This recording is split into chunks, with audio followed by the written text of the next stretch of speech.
tengah perjalanan melanjutkan itu, tiba-tiba terdengar teriakan dari belakang. Tolong, tolong, katain. Itu suara Ruki itu. Waktu mereka nengok ke belakang, gegara kabut tuh tebal kali, nggak bisa nengok nih kenapa, ada apa gitu. Mereka nggak bisa lihat kondisi Ruki sama sekali, Wak.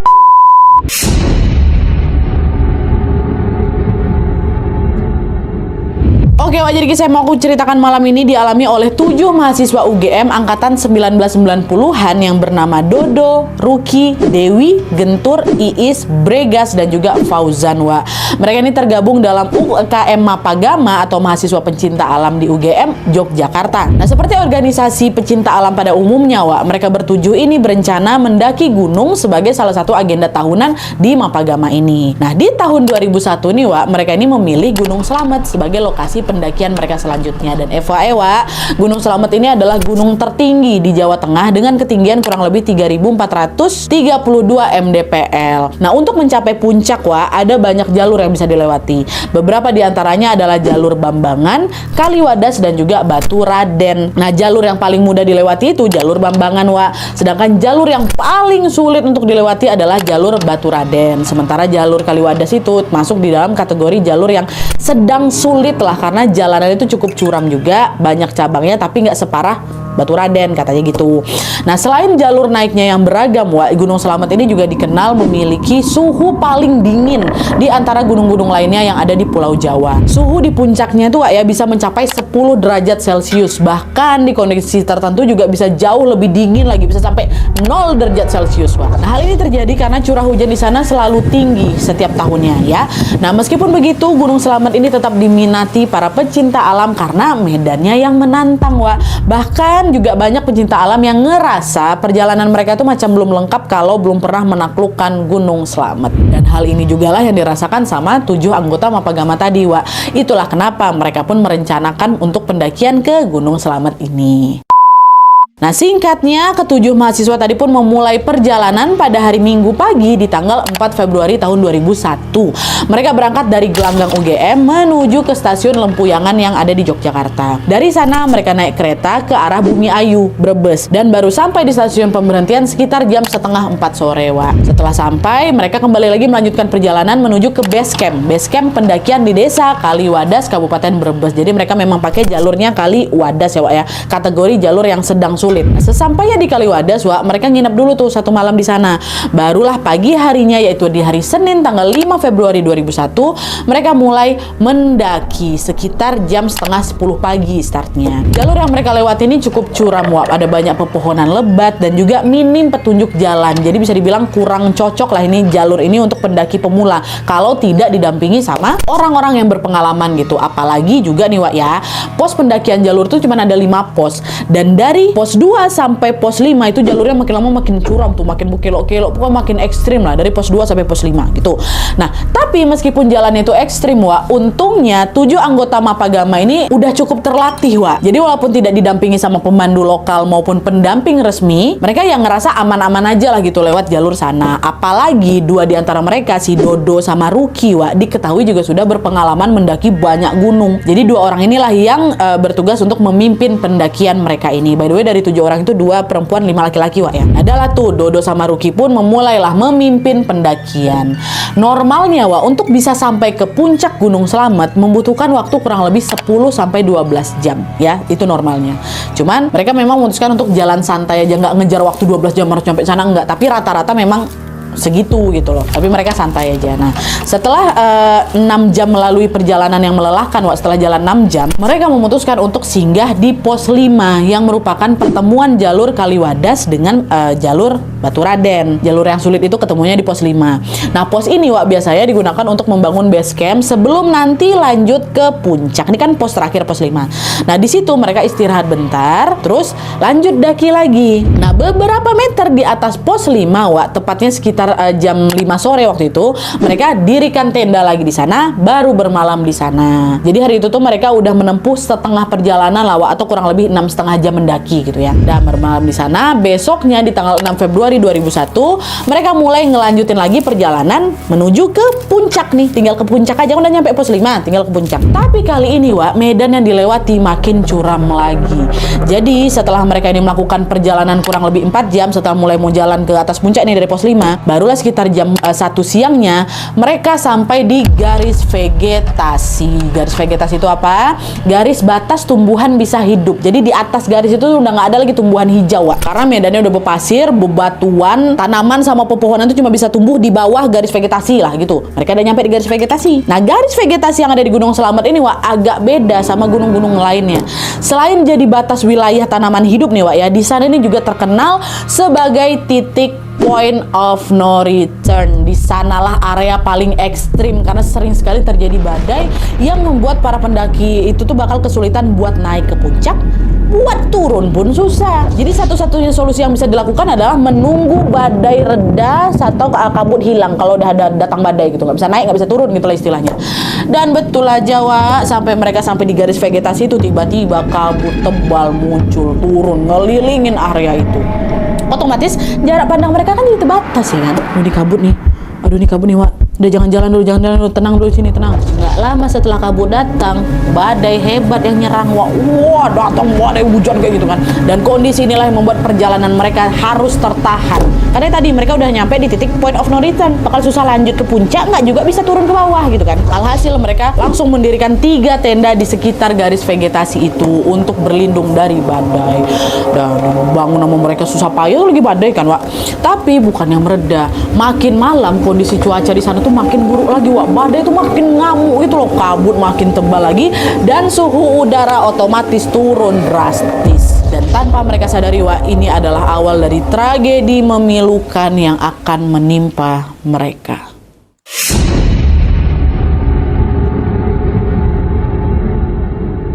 Jadi, Wak, setelah Dodo dan kawan-kawannya berlindung di amukan badai selama kurang lebih 16 jam, ternyata di besok harinya nih, Wak, ya, di pagi harinya cuaca Gunung Slamet berangsur agak cerah nih, ya kan? Tapi waktu itu mereka tuh belum bisa lanjut mendaki, Wak, karena ya kan mereka dirikan 3 tenda tuh, harus beberes dulu, bongkar tenda dulu, ngemasin barang-barang lainnya gitu. Waktu itu mereka ini sengaja membiarkan ada 1 tenda yang tetap berdiri di sana, nggak usah dibongkar dulu buat jaga-jaga kalau misalnya ada badai lagi, kita nggak usah buka tenda dulu, kita langsung bisa berlindung ke sana gitu loh. Nah, dah lah tuh, udah biarkan 1 tenda dulu, katanya kayak gitu. 2 disimpan. Barulah sekitar jam 6 pagi mereka ngelanjutin pendakian ke puncak nih. Mereka jalan beriringan tuh, Wak, melintasi area yang terjal bebatuan. Itu masuk area vegetasi ya kan. Tapi setelah mencapai setengah perjalanan menuju ke puncak, Wak, tiba-tiba cuaca yang tadinya cerah berubah lagi, Wak. Langit mulai gelap, angin berderu kencang ya kan. Sekeliling puncak pun kembali dipenuhi sama kabut tebal. Suhu udara di sana langsung turun sampai nyentuh 0 derajat, Wak. Oke. Nah, karena udah nggak mau ngambil resiko terserang hipotermia nih kan, Wak, mereka balik lagi nih ke tempat sebelumnya, ke tempat di tenda di area vegetasi itu untuk berlindung nih, bertujuh di sana dari cuaca ekstrim yang tiba-tiba datang lagi nih. Dah, mereka diam dulu di sana. Beberapa jam kemudian sekitar jam 10 pagi badai balik reda lagi. Tapi kabut tebal sama suhu udara tuh masih di angka yang sama, Wak, masih di 0 derajat, kabut juga masih tebal. Beberapa dari mereka udah mulai ragu nih. Wak, apa kita nggak usah ngejar puncak ya? Takutnya nanti ada badai yang lebih besar lagi. Udahlah, mending kita nunggu di sini aja sampai kondisi aman, baru habis itu kita turun, katanya. Nah, dengar itu sang leader Dodo bilang, janganlah langsung turun, Wak. Tinggal dikit lagi nih loh kita nyampe puncak. Yakin aja, weh, kita pasti bisa nyampe di puncak dengan selamat kok, kata si Ruki juga bilang. Leader satu lagi, iya, Wak, udah optimis aja, cuacanya pasti bakal membaik. Nanti habis sampai puncak baru kita langsung turun, katanya. Pokoknya Dodo sama Ruki di situ berusaha untuk meyakinkan kawan-kawannya lah, Wak, kalau kita pasti bisa sampai ke puncak gitu.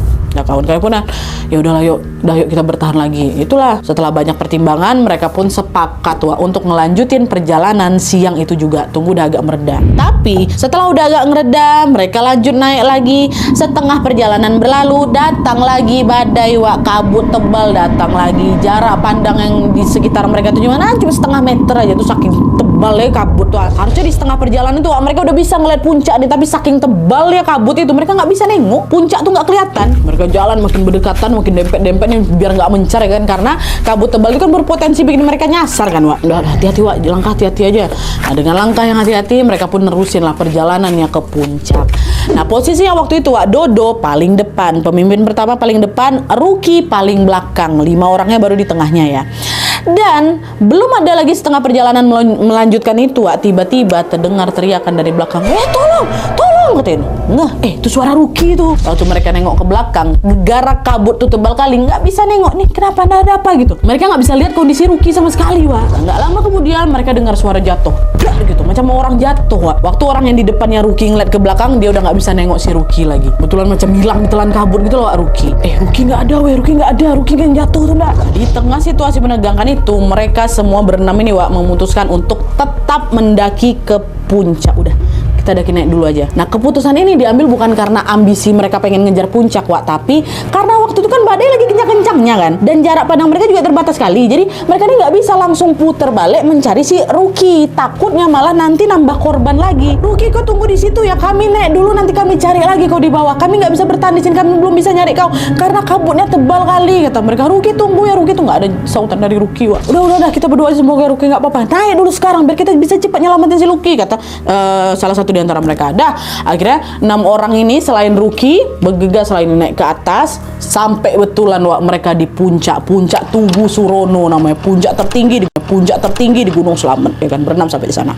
Nyampe di sana mereka bukan senang-senang kira-kira sampai puncak, enggak. Mereka langsung diskusi nih, bagi tugas. Mau nyelamatin Ruki kawan ya. Bagi tugasnya ada yang nanti turun cari Ruki, dan ada juga yang di puncak bangun tenda di sekitar bibir kawah yang ada di puncak gitu. Dan waktu itu yang sepakat turun nolong Ruki 3 orang, Wak, Dodo, Fauzan sama Gentur ya. Sisanya bangun tenda di puncak. Udah turunlah mereka di bertiga, Wak. Gak lama kemudian betulan, Wak, mereka nemu si Ruki lagi tergeletak di antara bebatuan dalam kondisi yang lemah kali. Ada beberapa lebam di tubuhnya gara jatuh tadi, Wak. Dan Ruki rupanya terkena hipotermia, Wak. Dodo sama Fauzan sama Gentur pun langsunglah mapah si Ruki ini naik ke atas menuju ke tenda yang ada di atas.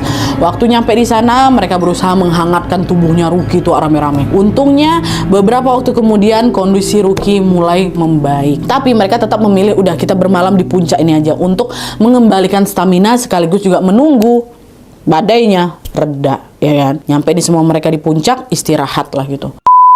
Udahlah tuh, besok paginya nih ternyata suasana di puncak masih mencekam, badainya makin parah lagi itu, nggak hilang-hilang. Di tengah kondisi cuaca yang tidak menentu itu dan semua pada juga nggak tahu kapan badai itu ngereda, salah satu di antara mereka bilang, kita mau nunggu sampai kapan di sini, weh? Ini udah dari kemarin loh badainya belum hilang juga. Udahlah kita turun aja lah, yuk, paksain aja turun. Yang lain nyaut, iya weh, udah yuk kita turun aja yuk. Kalau kondisinya belum juga membaik, salah satu di antara kita nih harus ada yang selamat, jadi bisa cari bantuan ke bawah, jangan sampai kita mati sia-sia di sini, katanya. Udahlah tuh, untungnya semua setuju, Wak. Mereka pun bertujuh-tujuh nih, Wak, bersiap turun. Nah, naasnya belum sampai di garis vegetasi, Mas Ruki tadi, Wak, terkena hipotermia lagi. Bahkan dia juga sempat jatuh tergulung lagi ke bawah, hipotermia. Cuman untungnya di belakang dia waktu dia terjatuh tuh ada Bregas yang nahan tubuhnya. Meleset si Bregas sedikit, bisa jatuh jurang siapa? Si Ruki.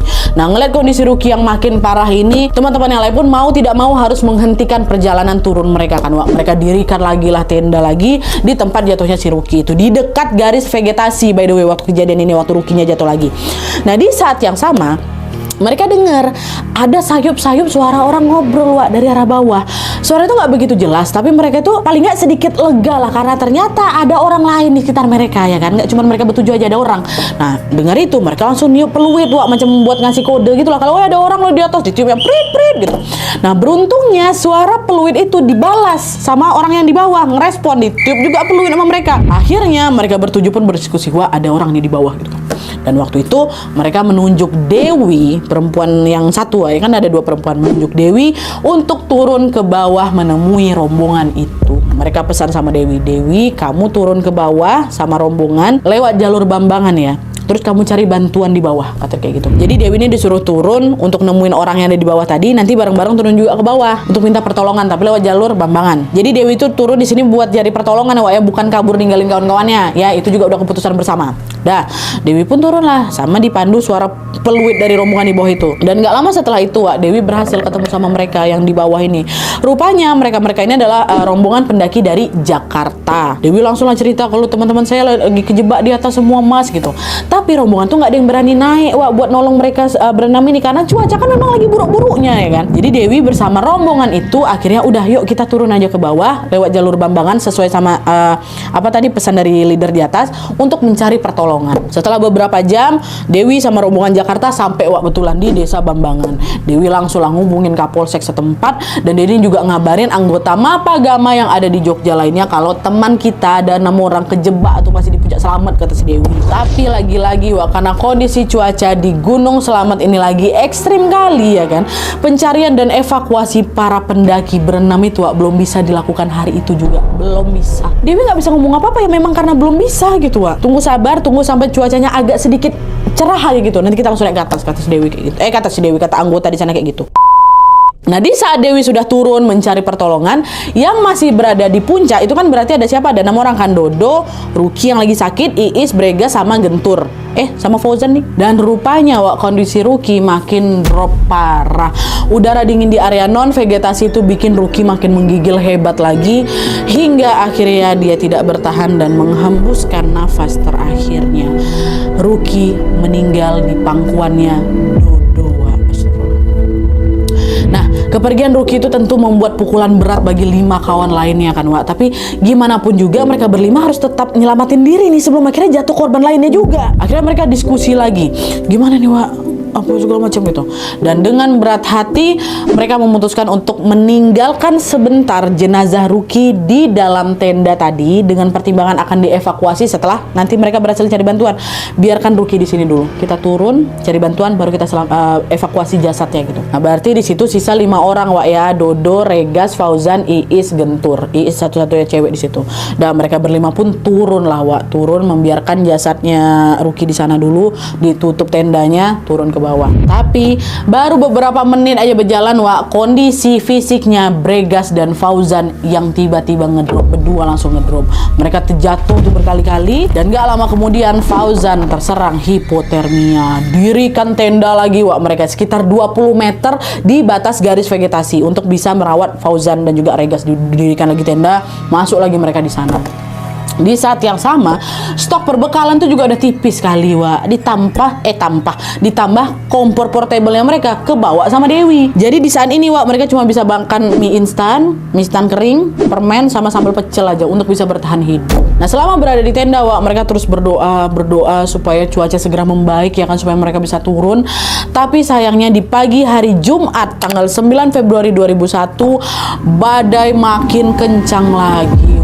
Gunung Selamat ini kayak macam lagi dihantam angin dari segala arah gitu nggak habis-habis. Dan karena nggak tahu kapan cuaca ekstrim itu akan berakhir, mereka pun akhirnya berdiskusi untuk menentukan siapa yang harus turun mencari bantuan juga menyusul Dewi. Dan orang yang diminta turun pada saat itu adalah Dodo, si leader yang satunya. Sisa satu kan Ruki udah meninggal kan.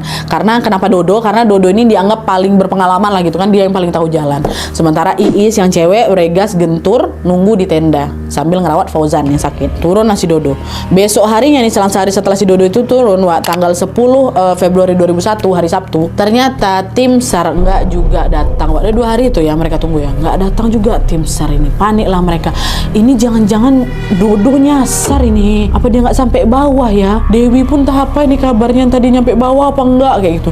Iya ya kayak harus ada nih 1 orang lagi yang nyusul Dodo kata itu. Betul Dewi turun, Dodo turun. Saat itu nggak ada yang bantuin mereka memutuskan untuk 1 lagi lah susulin mereka. Nah, waktu itu yang ditunjuk sama mereka adalah Gentur. Pertimbangannya Gentur nih fisiknya masih kuat waktu itu dibanding Iis sama Bregas yang udah kehabisan tenaga. Fauzan kan lagi sakit juga. Akhirnya Gentur turun. Kok bawa perbekalan apa? Udah nggak apa-apa, permen aja aku. Jadi si Gentur ini turun dengan cuman bawa bekal 8 permen aja sama segulung tali rafia merah. Turun lah ini si Gentur. Sisa lah mereka bertiga di apa itu kan. Nah, waktu di perjalanan turun rupanya Gentur malah ngambil jalan yang salah.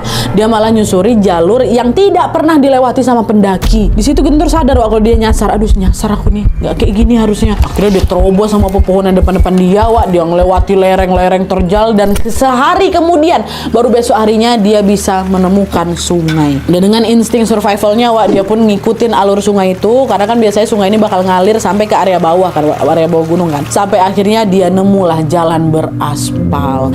Di dekat jalur keluar menuju jalan beraspal itu Wak, diikat sama dia tali rafia merah tadi di salah satu pohon buat nandain kalau misalnya ada teman yang ngikutin jejak dia di belakang nih. Nah, ini nih tanda aku nih, berarti Gentur lewat situ kayak gitulah. Barulah selanjutnya dia jalan menuju ke desa terdekat yaitu desa Serang nggak tahu.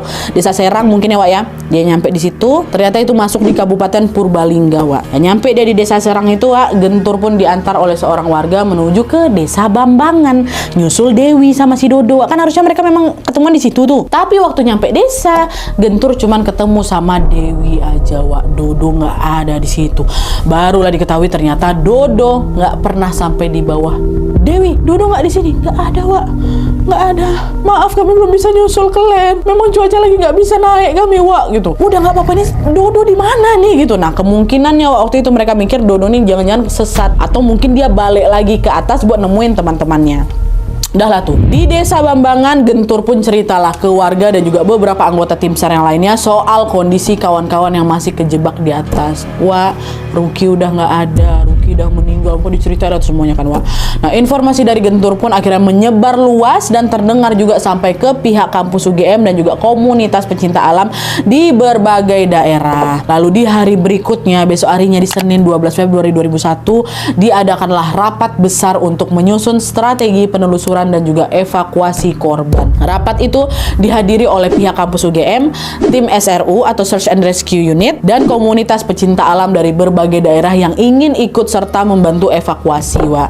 Nah mereka menargetkan untuk mengevakuasi Ruki dulu nih yang sudah meninggal dunia di area batas vegetasi dari infonya dari Guntur, dan juga mencari anggota lain macam Fauzan, Bregas, Iis dan juga Dodo yang masih terjebak di sana. Nah dari hasil rapat besar Wak, akhirnya diputuskan bahwa pencarian akan dimulai di hari itu juga dengan membagi relawan ke dalam beberapa tim. Dan tim-tim ini juga harus melakukan pencarian dengan menelusuri jalur yang berbeda-beda Wak. Jadi ada yang lewat jalur Bambangan, ada yang lewat jalur Baturaden, ada juga yang lewat jalur Kali Wadas. Bahkan ada juga yang lewat jalur non pendakian Wak. Jalur yang dilewati sama Guntur waktu turun tuh mereka juga lewat dari situ. Nah, apakah di titik ini mereka akhirnya berhasil menyelamatkan para korban? Masuk kita ke segmen pencarian dan evakuasi.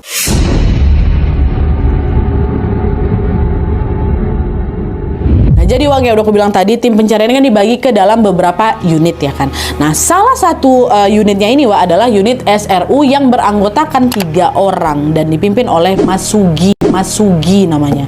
Nah anggota komunitas pencinta alam dari Bandung mereka ini, Mas Sugi ini. Nah tim ini melakukan pencarian dengan menelusuri jalur atau jalan yang sebelumnya sudah ditandai pakai rafia merah sama Gentur tuh Wak. Mereka lewat dari situ. Nah waktu itu Mas Sugi dan timnya ini juga nandain area yang dilewatinya dengan ngasih tanda 3 bacokan di pohon, tas gitu, supaya kalau misalnya ada yang mau bantu evakuasi jadi lebih mudah. Oh Mas Sugi lewat sini gitu, ada kodenya lah kan. Nah dah lah tuh mereka tuh terus lah itu berjalan naik selama berjam-jam. Tapi mereka juga nggak nemuin satupun pendaki yang terjebak di situ Wak. Nah di saat yang sama Wak, tim SAR lain atau kelompok dari penelusuran lain Wak ngabarin lewat HT kalau mereka berhasil menemukan Fauzan di dalam tenda di sekitar 20 meter di bawah garis vegetasi, which is di tenda terakhirnya si Gentur sebelum turun tuh kan Fauzan sakit. Ada Fauzan di situ Wak. Cuman waktu mereka sampai sana, Iis sama Bregas nggak ada dalam tenda. Di dalam tenda itu cuman ada Fauzan yang kondisinya juga sudah tidak bernyawa. Fauzan dibiarkan juga di dalam tenda itu, ditinggalkan dulu. Ini kayaknya polanya sama kayak kejadian Ruki. Fauzan ternyata meninggal, Iis sama Bregas harus keluar mencari pertolongan. Udah 2 korban nyawa di sini Wak ya, Ruki sama Fauzan. Meninggal Fauzan di situ. Akhirnya di situ mereka pun mengevakuasi jasadnya Fauzan melalui jalur Bambangan Wak. Sampai di sini berarti yang belum ketemu siapa? Ada Iis, Bregas, orang terakhirnya sama Fauzan, terus sama Dodo yang turun kedua. Dah, Mas Sugi sama timnya pun ngelanjutin lah itu penelusuran mereka untuk mencari mereka bertiga. Tapi setelah 2 hari berlalu, Wak, Mas Sugi sama timnya belum juga nemuin siapapun.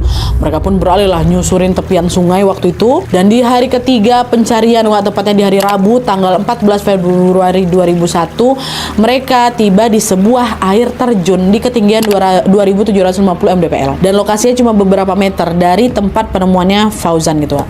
Nah, di bawah cerukan air terjun itu, Mas Sugi melihat ada seorang perempuan duduk dengan kondisi menggigil, kedinginan badannya gemeteran, dan dia cuma pakai jas hujan aja, Wak.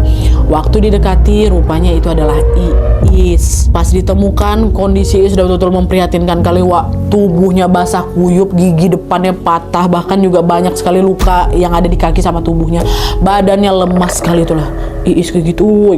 Nah, ngeliat kondisi Iis yang kritis, Mas Sugi sama kawan-kawannya, Wak, langsung ngasih pertolongan pertama. Mereka langsung gantiin baju Iis dengan baju yang kering, masukin tubuhnya Iis ke sleeping bag supaya badannya lebih hangat lagi. Dan waktu itu mereka juga belum berani untuk mengevakuasi Iis, Wak, karena takut terjadi apa-apa nih selama di jalan ya kan. Jadi biarkan di situ dulu. Akhirnya mereka, Mas Sugi sama timnya, mendirikan tenda lah dan menginap di dekat air terjun itu untuk merawat Iis. Nah, setelah mendirikan tenda, Mas Sugi pun meminta bantuan ke tim evakuasi yang standby di bawah untuk mengirim personil tambahan buat mengevakuasi Iis. Halo Pak, Iis ketemu. Dia kondisinya lagi kritis Pak. Tolong kirim tim evakuasi lewat jalur yang udah saya tandain tadi Pak ya. Kata gitu. Oh siap.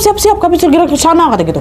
Nah, di sini Wak, Mas Sugi ngejelasin dengan detail jalur mana yang mereka lewati, termasuk tanda 3 bacokan di pohon tuh dikasih tahu. Nanti kalau lewat sini, lewat ini dikasih tahu.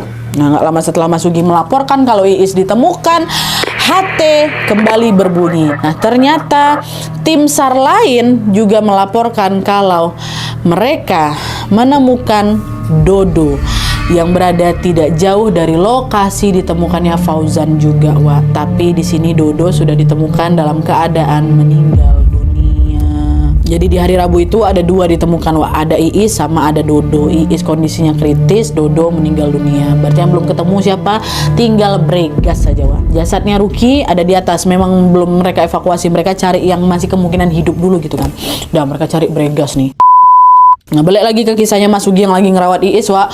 Waktu itu hari mulai gelap, mereka pun bermalam lah di dekat air terjun sambil ngerawat Iis tadi lagi kan. Mereka cuma bertiga waktu itu. Mereka bertiga ganti-gantian buat ngejaga Iis. Pagi harinya pada saat Mas Sugi terbangun, dia melihat kondisinya Iis sudah makin kritis, Wak. Rekan setimnya termasuk dia juga berusaha memberikan pertolongan lagi sebisa mereka, sampai mereka juga udah ngasih pernapasan buatan, Wak. Tapi sayangnya nyawa Iis tidak tertolong. Iis menyusul Ruki, Fauzan, dan juga Dodo. Meninggal Iis. Di pagi itu tim evakuasi tambahan yang diminta sama Mas Sugi itu belum juga sampai ke atas. Gegara apa? Gegara kondisi medannya terjal kali. Cuaca juga masih ekstrim, Wak. Sempat juga terjadi miskomunikasi antara Mas Sugi sama tim yang tambahan ini waktu soal titik lokasi lah gitu. Jadi hari itu jenazahnya Iis juga belum bisa langsung dievakuasi, Wak. Mereka harus bermalam lagi di situ di dekat air terjun tuh lah bersama jenazahnya Iis. Baru di hari Sabtunya tanggal 17 Februari 2001, tim evakuasi yang berjumlah puluhan orang pun tiba di sana. Mereka langsung melakukan pembagian tugas ini. Beberapa orang ada yang bertugas untuk mengevakuasi jasadnya Iis ke bawah. Beberapa orang lainnya juga melanjutkan pencarian untuk mencari Bregas. Bregas kan belum dapat kan, Wak. Nah, tim pencarian Bregas ini, Wak, dibagi jadi 2 tim lagi. Satu tim yang menyusuri pinggiran sungai di dekat cerukan air terjun itu, terus satunya lagi menyusuri bagian tebing atas. Dan waktu itu Mas Sugi bergabung di tim yang menyusuri bagian tebing atasnya, Wak, tim kedua. Belum sampai 10 menit mereka melakukan pencarian nih, disitulah tim yang menyusuri sungai tiba-tiba menemukan satu jasad laki-laki di pinggiran sungai, dan itu adalah Bregas. Meninggal juga Bregas. Lokasi penemuannya tidak jauh dari cerukan air terjun tempat Iis ditemukan, dan karena Bregas dan Iis ini ditemukan di lokasi yang berdekatan, Wak, tim SAR pun berasumsi mungkin saja waktu itu Bregas dan Iis berusaha menyelamatkan diri setelah mereka tahu yang tadi itulah Fauzan ini meninggal.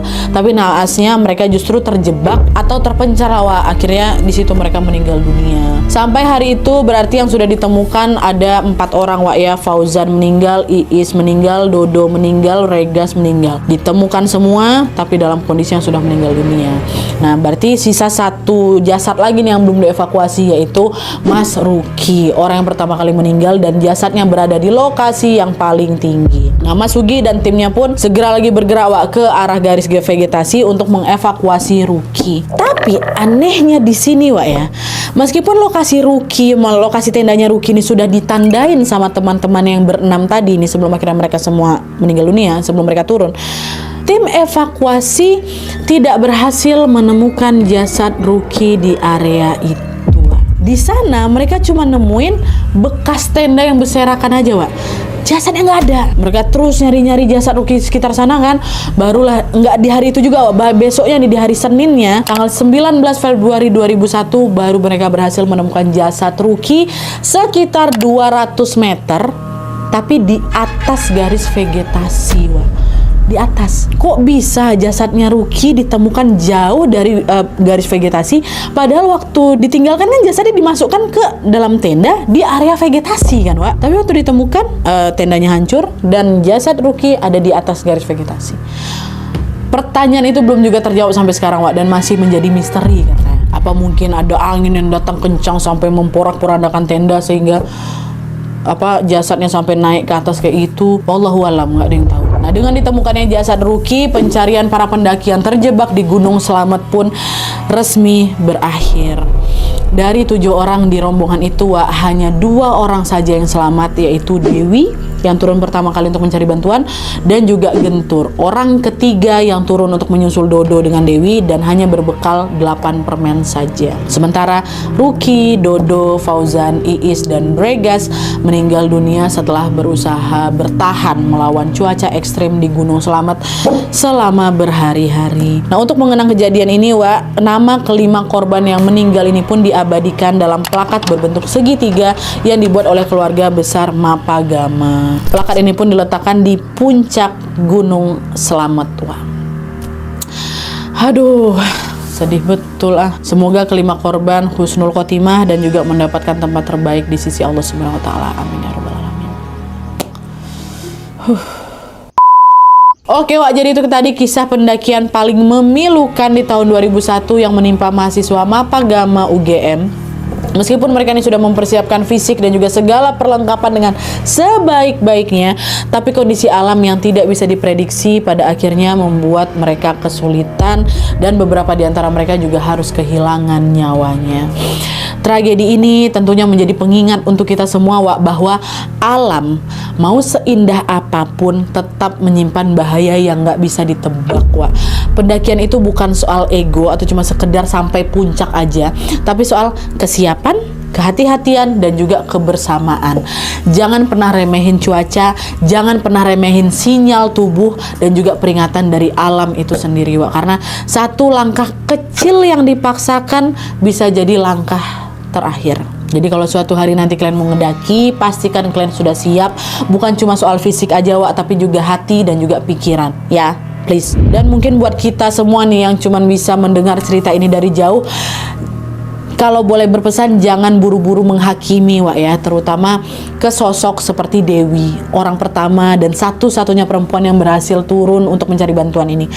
Dewi turun lebih dulu ini bukan karena dia egois atau dia mau ninggalin teman-temannya Wak, tapi karena dia memang keadaannya udah di luar kendali gitu loh. Ini juga pasti bukan keputusan yang ringan dan jelas ini juga bukan maunya dia. Siapa sih Wak yang mau ninggalin temannya di atas gunung dalam kondisi seberat itu ya kan? Tapi kadang Wak, yang harus kita ingat, satu-satunya harapan itu justru ada di mereka yang berhasil turun dan cari bantuan. Jadi kalau bisa jangan buru-buru menilai Wak ya, karena yang Dewi bawa turun dari gunung ini bukan cuman badannya aja, tapi tentu juga rasa bersalah yang mungkin gak akan pernah benar-benar hilang selamanya, baik Dewi ataupun Gentur. Oke Wak, jadi sekian dulu videonya. Terima kasih banyak yang sudah menonton. Kalau kalian suka video ini, klik like-nya.